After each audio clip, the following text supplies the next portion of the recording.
আসসালামু আলাইকুম। সবাই কেমন আছেন? এখন তৈরি করে দেখাবো দারুণ মজার একটি নাস্তা। এই নাস্তাটি রাখতে পারেন বিকেলের নাস্তায় কিংবা বাচ্চার টিফিনে।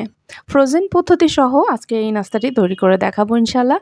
আর মজার এই নাস্তাটির নাম হচ্ছে ক্রোসান সামোসা। ক্রোসান্টের মতন দেখতে এবং খেতে সামোসা বা সিঙ্গারার মতন, এইজন্যই এই নামটি দেওয়া হয়েছে। চলুন তবে কথা না বাড়িয়ে ঝটপট এই মজার নাস্তাটির রেসিপিটি দেখে নেই। সামোসা তৈরির জন্য শুরুতেই আমি ময়দার ডো তৈরি করে নিচ্ছি, আর এই জন্য আমি এখানে 3 কাপ পরিমাণ ময়দা নিয়েছি। এবার আমি এই ময়দাটাকে ময়ান দিয়ে নিব, আর তার জন্য আমি মাঝখানে একটি গর্ত করে নিচ্ছি এবং এর মধ্যে দিয়ে দিব পরিমাণ মতন লবণ। আমি এখানে হাফ চা চামচ লবণ ব্যবহার করছি 3 কাপ ময়দার জন্য। দিয়ে দিচ্ছি হাফ টি স্পুন কালো জিরা, এটা অপশনাল, থাকলে দিবেন না থাকলে না দিবেন, কোনো সমস্যা নেই। এইবার দিয়ে দিচ্ছি আমি 1/4 কাপ সয়াবিন তেল। আর এই সয়াবিন তেলটা কিন্তু অবশ্যই দিতে হবে। এইটা দেওয়ার কারণে যেটা হবে, যেই সমোসাটা বানাচ্ছি সেটা হবে অনেক ক্রিস্পি বা খাস্তা মুচমুচে হবে। আর এটাকে বলা হয় ময়ান দেওয়া, আর এই ময়ান দেওয়ার কাজটা কিন্তু একেবারেই স্কিপ করলে চলবে না। এটা কিন্তু করতেই হবে নাস্তাটা যদি মুচমুচে বা খাস্তা খেতে চান। আমি খুব ভালো করে মেখে নিচ্ছি যেন যেই ইনগ্রিডিয়েন্টসগুলো এর মধ্যে আমি ব্যবহার করেছি সবকিছু একসাথে খুব ভালো করে মিশে যায়। এইবার আমি পরিমাণ মতো রুম টেম্পারেচার পানি দিয়ে একটি শক্ত করে ডো তৈরি করে নিব। ডোটা কিন্তু নরমালি রুটি আমরা যা তৈরি করি তার থেকে একটু শক্ত করতে হবে। এই যে দেখুন আমি কিন্তু ডোটা তৈরি করে নিয়েছি। এবার ভালো করে একটু ডোলের মধ্যে নিচ্ছি। এইবার একটি ঢাকনা দিয়ে ঢেকে এটাকে ১০ মিনিটের জন্য রেস্টে রেখে দিতে হবে। এইখানে আমি ২টি আলু নিয়েছি। আর আলু ২টাকে আমি আগে থেকেই সিদ্ধ করে নিয়েছি, সিদ্ধ করে ছিলে নিয়েছি। এইবার আমি একটি গ্রেটারের সাহায্যে আলুগুলোকে গ্রেট করে নিচ্ছি। এতে করে অনেক স্মুথ একটা টেক্সচার পাওয়া যাবে। আমি মূলত আলুগুলোকে ভর্তা করে নিচ্ছি। আপনারা চাইলে কিন্তু এই কাজটা হাত দিয়েও করতে পারেন। এবার আমি দিয়ে দিচ্ছি আলুর মধ্যে হাফ টি স্পুন গরম মশলার পাউডার, দিয়ে দিচ্ছি হাফ টি স্পুন ৫ ফোড়নের গুঁড়া, দিয়ে দিচ্ছি স্বাদ মতন লবণ হাফ টি স্পুন থেকে একটু কম, এবং দিয়ে দিচ্ছি একটি ম্যাজিক মশলা। পুরো প্যাকেটের অংশটুকুই দিয়ে দিব। এটা অপশনাল, আপনারা চাইলে দিতে পারেন না চাইলে না দিতে পারেন, তবে দিলে টেস্টটা অনেক বেশি ভালো আসবে। এইবার আমি দিয়ে দিচ্ছি 1/4 কাপ কর্নফ্লাওয়ার। এটা কিন্তু অবশ্যই দিতে হবে। আপনাদের কাছে যদি কর্নফ্লাওয়ার না থাকে সেক্ষেত্রে আপনারা 1/4 কাপ চালের গুঁড়া অথবা ময়দা বা আটাও কিন্তু ব্যবহার করতে পারেন। আর হ্যাঁ, আরেকটি কথা, আটার যে ডোটা আমি তৈরি করেছি অবশ্যই সেটা কিন্তু ময়দা দিয়ে ডোটা তৈরি করবেন। ময়দা দিয়ে ডো তৈরি করলে ডো কিন্তু অনেক বেশি খাস্তা হয়। এই যে দেখুন আমার ডোটা তৈরি করা হয়ে গেছে। আমার আলুটা খুব ভালো মতন সেদ্ধ হয়েছিল না, এজন্য একটু আঠালো হয়েছে। আপনারা পুরোপুরি ভালো মতন আলুটা সেদ্ধ করে নিলে কিন্তু আপনাদের ভর্তাটা এরকম আঠালো হবে না। ফিরে আসলাম ১০ মিনিট পরে। ১০ মিনিটের জন্য কিন্তু এই ময়দাটাকে আমি ডোটাকে রেস্টে রেখেছিলাম। এটা কিন্তু এখন অনেক বেশি সফট হয়ে গেছে। এইবার আমি এটাকে খুব ভালো করে ডোলে মধ্যে নিচ্ছি আবারও। একটি কথা বলে রাখি, আমি এই ময়দার ডোটা দিয়ে ২টি নাস্তা তৈরি করব।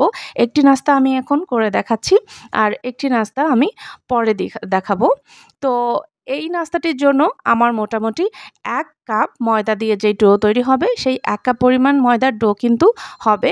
আমি এইখান থেকে ৩ ভাগের ১ ভাগ ডো ভাগ করে নিয়ে নিচ্ছি আমার বর্তমান যে নাস্তাটি তৈরি করছি তার জন্য।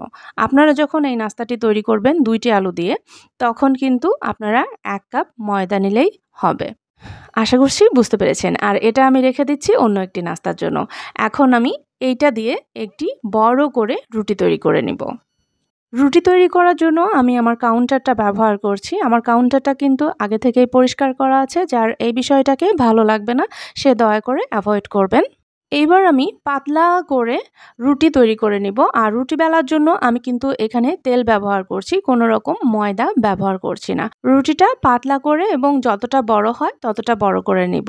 এইবার রুটির ঠিক মিডিলে আমি এরকম একটি ছোট সাইজের ক্যাপ দিয়ে দিচ্ছি, একটি কৌটার ঢাকনা এটা বসিয়ে দিচ্ছি ঠিক মিডিলে।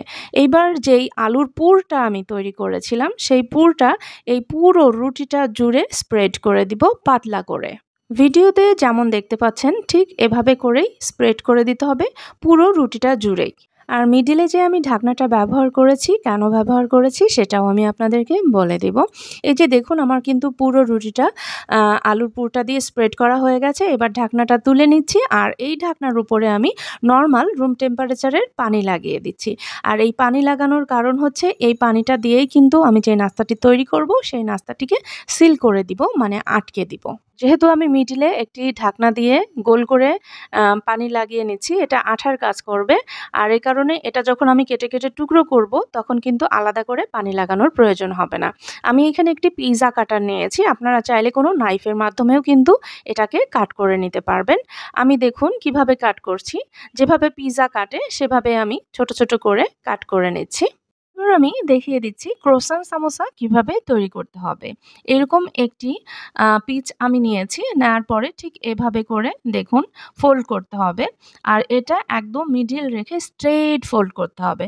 তারপরে যে এই পানি লাগানো অংশটা এটা এভাবে করে স্টাক করে দিতে হবে। যেহেতু পানি লাগিয়েছি এটা কিন্তু অটোমেটিক সিলের কাজ করবে, এটা সিল হয়ে যাবে। এটা আর তেলে দেওয়ার পরে মানে খুলে যাবে না। এই যে দেখুন এইরকম হবে দেখতে। আর এভাবে করেই কিন্তু আমি সবগুলো ক্রোসান সামোসা তৈরি করে নিব। দেখুন আপনারা এভাবে একটু টেনে নিয়ে করবেন, তাহলে দেখতে একটু ভালো হবে, ক্রোসানের মতন শেপ হবে, খুব সুন্দর হবে দেখতে। এই যে এভাবে করে স্ট্যাক করে দিতে হবে। দেখুন এটাও কত সুন্দর হয়ে গেছে মাশাআল্লাহ। এভাবে করেই কিন্তু আমি বাকি সামোসাগুলো তৈরি করে নিব। এই যে দেখুন আমি এখানে সবগুলো তৈরি করে নিয়েছি। এইবার আমি আপনাদেরকে বলে দিব এগুলোকে কিভাবে ফ্রোজেন করতে হবে। জাস্ট এভাবে ছড়িয়ে ছিটিয়ে রাখবেন, একটার সাথে একটা যেন লেগে না থাকে। তারপর এটাকে 2 ঘন্টার জন্য ডিপ ফ্রিজে রাখতে হবে। ডিপ ফ্রিজে রাখার পরে যখন শক্ত হয়ে যাবে তারপরে কোনো পলি ব্যাগে অথবা এয়ারটাইট বক্সে করে আপনারা 1 মাসের জন্য সংরক্ষণ করতে পারবেন ডিপ ফ্রিজে। তারপরে যখন প্রয়োজন হবে জাস্ট 5 মিনিট আগে বের করে ভেজে নিলেই কিন্তু হচ্ছে। আমি এখন সরাসরি তেলে ভেজে নিব। তার জন্য আমি এখানে আগে থেকেই তেল গরম করে নিয়েছি। আর এগুলো কিন্তু অবশ্যই ডিপ ফ্রাই করতে হবে। আর তেল কিন্তু অনেক বেশি গরম করতে যাবেন না, তাহলে কিন্তু দেওয়ার সাথে সাথে অনেক কালার চলে আসবে আর ভেতরটা কাঁচা থেকে যাবে। আর এই জন্য শুরু থেকে শেষ পর্যন্ত কিন্তু আপনাকে একটু ধৈর্য নিয়ে মিডিয়াম থেকে লো হিটে এই ক্রোসান সামোসাগুলোকে ভেজে নিতে হবে। এই ধরনের সামোসা জাতীয় জিনিসগুলো বা ময়দা দিয়ে তৈরি করা জিনিসগুলো কিন্তু লো হিটে বা লো মিডিয়াম হিটে ভাজলে এর কালারটাও অনেক বেশি সুন্দর হয় আর অনেক বেশি মুচমুচে হয়। এই জন্য ধৈর্য নিয়ে একটু ভাজতে হবে। দেখুন মাশাআল্লাহ কত সুন্দর লোভনীয় কালার চলে এসেছে। আর আমার ক্রোসান সামোসাগুলো কিন্তু তৈরি করা হয়ে গেছে। এবার আমি এগুলোকে তুলে নিচ্ছি। দেখলেন তো কত সহজেই এই নাস্তাটা তৈরি করে নেওয়া যায় আর দেখতেও কত দারুণ আকর্ষণীয় হয়েছে মাশাআল্লাহ। আশা করছি আজকের এই ক্রোসান সামোসার রেসিপিটি আপনাদের ভালো লেগেছে। আপনাদের ভালো লাগাই আমার সার্থকতা। যারা আমার ইউটিউব চ্যানেল থেকে দেখছেন তাদেরকে চ্যানেল সাবস্ক্রাইব করে এবং যারা আমার ফেসবুক পেজ থেকে দেখছেন তাদেরকে পেজ ফলো দিয়ে আমার সাথে থাকার জন্য অনুরোধ রইল। রেসিপিটি ভালো লেগে থাকলে ফ্রেন্ডস অ্যান্ড ফ্যামিলির সাথে শেয়ার করতে ভুলবেন না কিন্তু। আজ তবে এই পর্যন্তই। আমার পরবর্তী রেসিপি দেখার আমন্ত্রণ জানিয়ে এখানেই শেষ করছি। সকলে ভালো থাকবেন, সুস্থ থাকবেন। আল্লাহ হাফেজ।